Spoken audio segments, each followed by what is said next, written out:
Hello friends, welcome to my channel. எல்லாருக்குமே ரொம்பவுமே சாதாரணமாக வரக்கூடிய ஒரு பிரச்சனை தான் தும்மல்.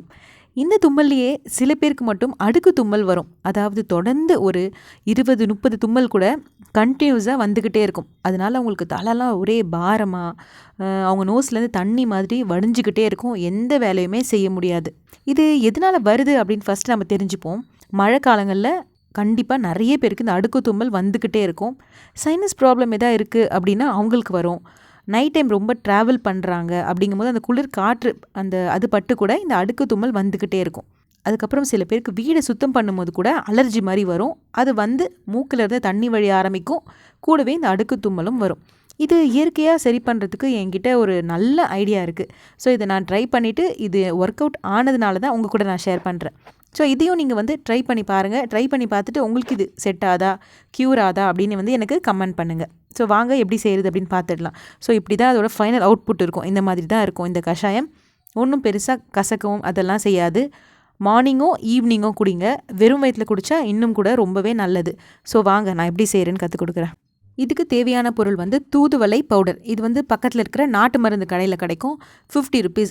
இது பார்க்குறதுக்கு வந்து நம்ம நிலவேம்பு கஷாயம்லாம் இருக்குல்ல, அந்த மாதிரி தான் இருக்கும். ஆனால் கசப்பு வந்து அந்த அளவு இருக்காது. ஸோ இந்த மாதிரி சின்ன பேக்கெட் வாங்கினீங்கன்னா இதுவே உங்களுக்கு பல மாதங்கள் நமக்கு கண்டிப்பாக வரும். ஸோ நான் தண்ணி வந்து ஒரு 1.5 கிளாஸ் அளவு வச்சு தண்ணி கொதிக்கும் பொழுது நான் ஒரு பெரிய ஸ்பூனில் 1 ஸ்பூன் அளவு இந்த தூதுவளை பவுடர் போட்டிருக்கேன்.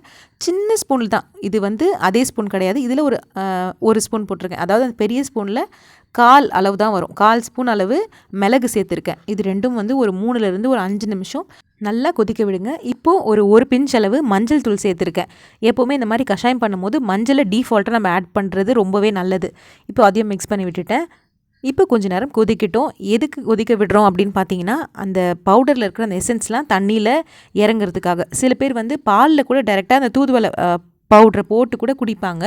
அது கொஞ்சம் அப்படியே உங்களுக்கு அந்த பச்சை ஸ்மெல் இருக்கிறதுனால இந்த மாதிரி ட்ரை பண்ணி பாருங்கள். இப்போ வந்து நான் ஆஃப் பண்ணிவிட்டு ஃபில்டரும் பண்ணிட்டேன், வடிகட்டி வச்சுட்டேன். அந்த வெதப்பாக இருக்கும்ல, அப்போது நம்ம ஒரு முக்கியமான ஒரு பொருள் ஆட் பண்ணணும். அது வந்து தேன். ஓகேவா? தேன் வந்து சுத்தமான தேன் வந்து ஒரு 2 ஸ்பூன் ஆட் பண்ணுங்கள். தேன் ஆட் பண்ணிவிட்டு கொதிக்க விடக்கூடாது. தேனோட அந்த ப்ராப்பர்ட்டிலாம் போயிடும். அதுக்கப்புறம் தேன் வந்து எப்போவுமே நீங்கள் ஆட் பண்ணதுமே அடியில் போய் நின்றுடும், அந்த கிளாஸோட அடியில். அதனால் ஸ்பூன் வச்சு மிக்ஸ் பண்ணிவிட்டு கொஞ்சம் ஓரளவுக்கு வெதப்பாக இருக்கும்ல, ரொம்ப சூடும் இல்லாமல் ரொம்ப ஆரியம் இல்லாமல் இருக்கும்போது இந்த மாதிரி ஒரு சின்ன கப்பில் வந்து நீங்கள் குடிச்சிட்டே வர ரொம்ப அடுக்கு தும்மல் இருக்க பிரச்சனையில் ரொம்ப கஷ்டப்படுறவங்களுக்கு நல்லாவே ரிலீஃபாக இருக்கும். ஸோ இதை ட்ரை பண்ணி பாருங்கள். இது கூடவே அடுத்து இன்னொரு நல்ல ஒரு மருத்துவ குறிப்பு நான் அப்லோட் பண்ணுறேன்.